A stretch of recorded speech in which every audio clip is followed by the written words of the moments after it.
Pedro Abílio, ao vivo aqui nos estúdios para trazer informações do Atlético. Um abraço, boa noite, Pedro. Forte abraço, Cirilo. Boa noite para você, para o Edu e para todo mundo ligado aqui na turma do Bate-Bola. O Atlético vivendo dias de negociação enquanto seus jogadores continuam curtindo um período de férias. Os atletas que estão em tratamento no departamento médico e os jogadores jovens pré-selecionados para estarem no elenco que vai iniciar a temporada, ou a pré-temporada curta que terá o Atlético a partir da primeira semana de 2026, fazem os últimos dias de trabalho. Até o dia 23 eles estarão ainda na Cidade do Galo e depois um descanso até o dia 2 com a reapresentação com todo mundo. Ô Cirilo, o Atlético está em vias de negociar mais um jogador do seu elenco. A gente vinha falando nos últimos dias que a movimentação natural seria as saídas primeiro, depois o Atlético definir, com base nas movimentações de mercado, aqueles jogadores que vão chegar. Já definiu as prioridades para as contratações. Acho que com a saída do Fausto Vera existe uma prioridade ainda maior para a contratação de um volante, mas o Atlético está acertando a saída do João Marcelo para o futebol árabe. Isso é uma informação trazida na tarde de hoje pelo GE. Essa informação vai de encontro, né, o que trouxemos nos últimos dias em relação às negociações que vinham chegando, pelo menos as sondagens, né, que apareceram pelo atleta que completa 21 anos no próximo mês de abril e tem contrato com o Galo até dezembro de 2029.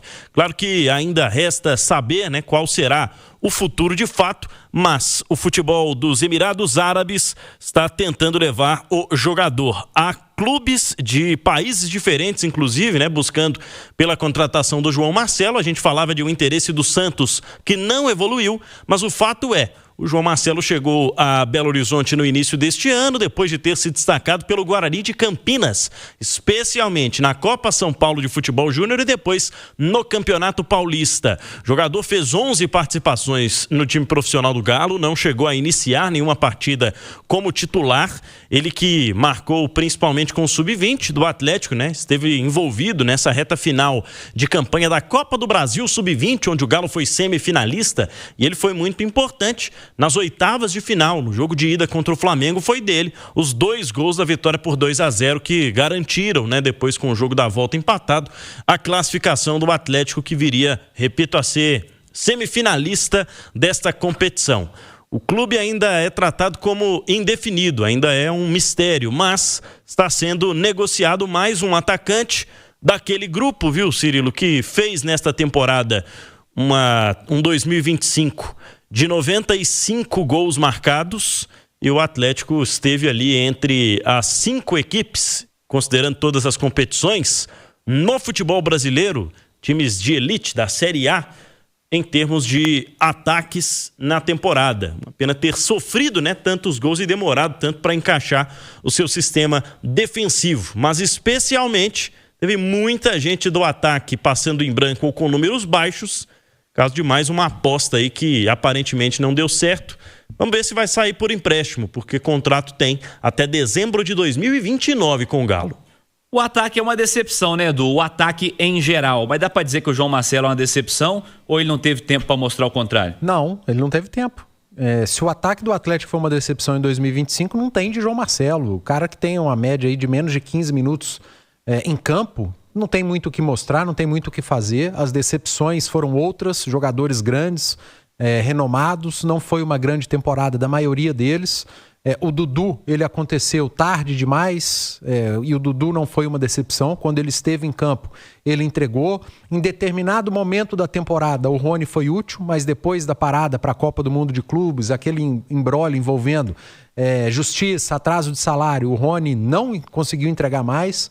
O Hulk fez uma temporada abaixo, apesar de bons números, né, quando comparados a outros atacantes do futebol brasileiro. O Júnior Santos não conseguiu jogar, ficou mais tempo fora de campo do que dentro de campo. O Coelho, que vinha sendo o melhor atacante do Galo, acabou sofrendo uma lesão muito grave no período justamente em que chegou o técnico Jorge Sampaoli e que ele poderia render mais com o treinador argentino. Então o ataque do Galo acabou sendo decepcionante e a gente não viu nada de João Marcelo, para ser sincero.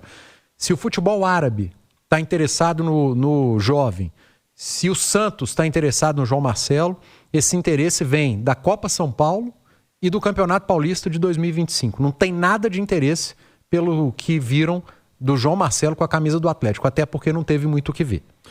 Curioso, né? Não foi utilizado ao longo dessa temporada no elenco profissional em um setor, né, Abílio? A gente conversava até na redação. No segundo tempo nós vamos trazer... E foram 2 treinadores, né? 2 treinadores. No segundo tempo nós vamos trazer um recorte aí dos elencos de Atlético e Cruzeiro e possíveis decepções, quem tem que ter contrato estendido aí para a próxima temporada, quem tem que permanecer, quem tem que sair. Nós vamos falar um cadinho daqui a pouquinho dos 2 elencos.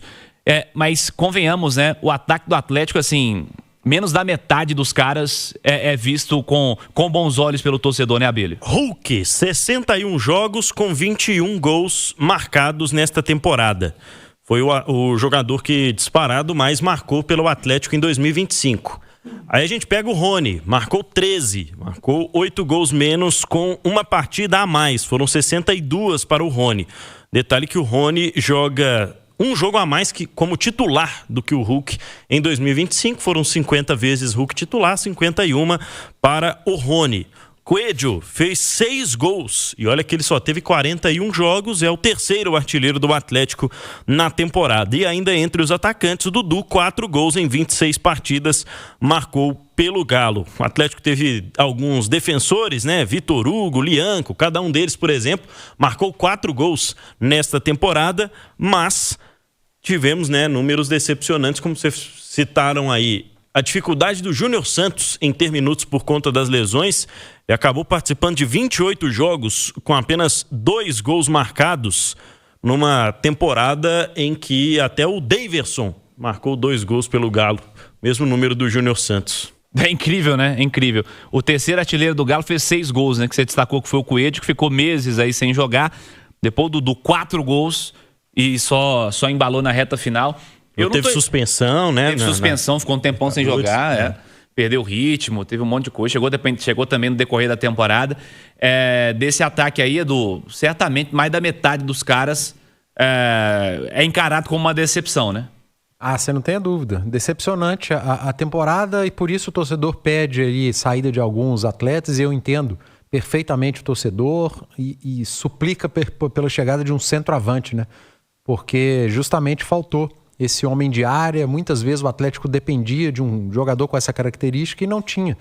Simplesmente não tinha no elenco. Aliás, tinha o João Marcelo, mas que por algum motivo do dia a dia não agradou nem a Cuca, nem a Jorge Sampaoli, por isso teve pouquíssimos minutos com os 2 treinadores. Então, paciência, né? Você falou do Daverson, que fez 2 gols pelo Atlético nesse ano e fez 3 contra o Atlético esse ano também. É verdade. Na Arena MRV, né? Inclusive, o Daverson. Abílio, Atlético ainda tem alguns dias ainda, né? Algumas semanas aí até se reapresentar e cresce a expectativa também pelo anúncio de contratações, né, Pedro? Cresce muito, Cirilo, especialmente depois dessas saídas que vão se concretizando, né? Caio Paulista, Saravia, agora a situação definida também para o Fausto Vera, emprestado até o fim do ano que vem para o River Plate, com obrigação de compra em algumas metas a serem atingidas em termos de minutagem do jogador lá na Argentina. O Atlético espera arrecadar cerca de 20 milhões de reais, pouco mais de 22 milhões de reais, com uma futura venda do Fausto Vera para o River Plate. E ainda tem por definirem as situações, especialmente do Vitor Hugo, zagueiro com o Bahia. O Atlético vê essa situação como prioritária e também de contratar um volante. Por enquanto, Cirilo, o único nome que tem sido mais fortemente falado nos bastidores e que o clube já confirmou que existe o interesse é realmente o do Galarza. Apesar de o Tadieres fazer jogo duro e especialmente ter cautela com a situação financeira e as cobranças, né, que o Atlético vem sofrendo por parte de clubes com quem negociou jogadores ao longo da temporada. E, claro, vai ficando cada vez mais complicada a situação de contratação. O tempo vai passando e o Campeonato Brasileiro já começa no fim de janeiro, o Campeonato Mineiro já batendo a porta e o Sampaoli esperando, né, ter jogadores à disposição o quanto antes para que ele comece a pensar num Atlético de 2026. Só que, como a gente falou, toda essa cautela ela se dá por questões financeiras, por planejamento e especialmente para aguardar como o mercado vai reagir com o Atlético em 2025. Quais jogadores serão abordados, quais serão negociados, quais negociações serão vantajosas para o Atlético. Poucos jogadores deste elenco atual são inegociáveis de acordo com a situação financeira e com o insucesso esportivo que teve em 2025, de acordo com essa avaliação feita no fim do ano com as reuniões do São Paulo, viu, Cirilo? Essa frase sua chama atenção. Ô, Edu, tem pouquíssima gente de fato inegociável no elenco atleticano, né? Inegociável? É. Everson. Só, né? Eu não negociaria o Everson. Os outros dependem de qualquer tipo de condição, né? Algum tipo de condição. Eu acho que há casos e casos, né? Assim, vir um clube de fora e fazer uma oferta pro Atlético, pelo Hulk não cabe, o Hulk vai para 40 anos, vamos lá. Uma boa oferta pro Rony, já com uma ideia. Se bem que o Rony tem 30, né? Mas uma boa oferta pelo Dudu, não acredito, pelo Lianco. O Lianco tá lesionado, teve uma lesão grave. Se eu sou algum agente ou se eu sou outro clube e estivesse de olho no Lianco, eu ia esperar a volta dele, cara. Pelo menos 3 meses pós-volta para saber como que ele vai lidar com essa recuperação. Então, assim, não tem muito no jogador do Atlético que o mercado esteja atento, não. Talvez o grande nome do Atlético hoje, mas que mesmo assim vai depender muito do primeiro trimestre de 2026, para mim é o Guilherme Arana. Talvez fosse o cara a ser negociado ali, porque fora ele, difícil imaginar outro hoje no elenco do Atlético e que algum clube olha e fala, vamos atrás desse atleta do Atlético porque ele pode entregar. A temporada foi muito ruim e para alguns jogadores já vai mais de uma temporada com um desempenho ruim. Então isso é muito ruim para o Atlético também, porque o clube precisa vender bem. Mas nesse momento, olhando para o elenco do Atlético, difícil imaginar algum jogador que possa sair bem vendido. Pegar um exemplo aqui do que aconteceu nessas últimas semanas, desde que a temporada terminou, houve uma especulação de que clubes da Grécia tinham interesse em contratar o Bernard. E uma fonte no Atlético me garantiu que não chegou nada interessante, nenhuma proposta oficial, foram sondagens direto ao atleta e ainda assim havia uma certa surpresa, né, em relação ao mercado, pelo fato de o Bernard ter se destacado lá no futebol da Grécia. Então, a procura do PAOK, um interesse do Levadiakos. Isso eu acho normal. É aquele jogador que vai bem aqui no futebol brasileiro, aí vai jogar na Grécia e não vai mal. Aí o mercado brasileiro tenta repatriar pelo que ele jogou aqui, não pelo que ele jogou lá. Isso acontece muito no futebol. E o contrário também, né? O mercado grego olha, opa, esse rapaz, você lembra dele? Há 1 ano e meio ele foi bem aqui. Isso aí. Então, acaba tentando repatriá-lo pelo que ele jogou lá e não pelo que desempenhou aqui. Aí, Cirilo, eu acho que o melhor exemplo disso que a gente está dizendo quais são os Alisson e Rubens no atual elenco do Atlético, que poderiam ser vendidos como os dois foram. O que eu ia falar é o seguinte, o Galo precisa inventar uns meninos aí, né? Não tem. Dá alguns minutos pra eles aí, bota no profissional, solta no Campeonato Mineiro, precisa inventar alguém, né? Por isso que a gente teve uma boa resenha no Goleada ontem, a respeito de elenco, e a enquete foi muito bem feita do número de reforços do Atlético. Eu falei, de 3 a 5, foi isso, né? Não, era 5 a 7. 3 a 5, 5 a 7, isso. De 5 a 7, não pode passar muito disso. Por quê? Porque o Atlético precisa ter como reforço, entre aspas, no seu elenco para 26, jogador da base. Pode ser o lateral esquerdo, pode ser o lateral direito, pode ser o zagueiro, pode ser o centroavante, pode ser o meia, enfim. No mínimo 3 precisam estar no elenco, fazer parte e jogar. Eles precisam jogar o campeonato estadual, entrar no campeonato brasileiro, jogar a Copa Sul-Americana. O Atlético precisa utilizar a base em 2026, porque senão vai entrar 2027 e a gente vai estar tendo a mesma discussão aqui.